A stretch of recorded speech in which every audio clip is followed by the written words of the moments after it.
Do people with bow legs have an advantage in any physical activity? Ah, the old question about physical quirks and their impact on sports or physical activities. We've all heard the adages about certain body types being more suited for specific athletic feats. But do bow-legged individuals actually have a leg up, pun intended, when it comes to certain activities? Firstly, for the uninitiated, bow legs is a condition where the legs curve outward at an unusual angle at the knees, while the feet are together. It's quite common in toddlers, but usually corrects itself as children grow. When it persists into adulthood, it's known as genu varum. So, does this condition lend any special abilities? Well, there's a bit of folklore in some regions that suggest bow-legged people make natural horse riders. The thought process being that their legs might naturally grip the horse's flanks better, allowing for a more secure seat.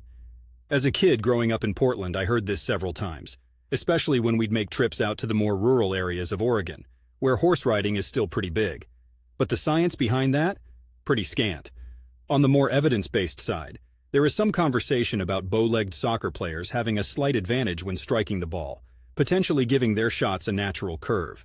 This might create a bit of unpredictability for goalkeepers to deal with. But let's step back a bit.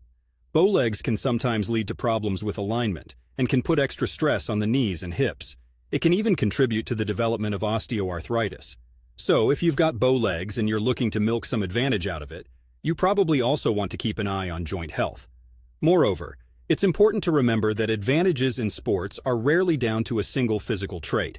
There's technique, training, mental fortitude, and sometimes just plain old luck. So while you might find anecdotal claims of benefits here and there, bow legs don't seem to grant any clear-cut advantages in sports and physical activities. If anything, those with bow legs who excel are likely doing so in spite of, rather than because of, their condition. They're adapting, just like all athletes must, to their unique body types. And that's the beauty of sports, isn't it? We all come in different shapes and sizes, with different quirks and idiosyncrasies. It's about using what you have to the best of your ability. If you're out there giving it your all, whether you're bow-legged, knock-kneed, or as straight-legged as a ruler, hats off to you. The takeaway? While there's a smidgen of truth to certain claims, there's no strong evidence that bow legs offer any significant athletic advantage. What matters far more is how you train and play with the cards you're dealt. And hey, we've all got our own unique set of those.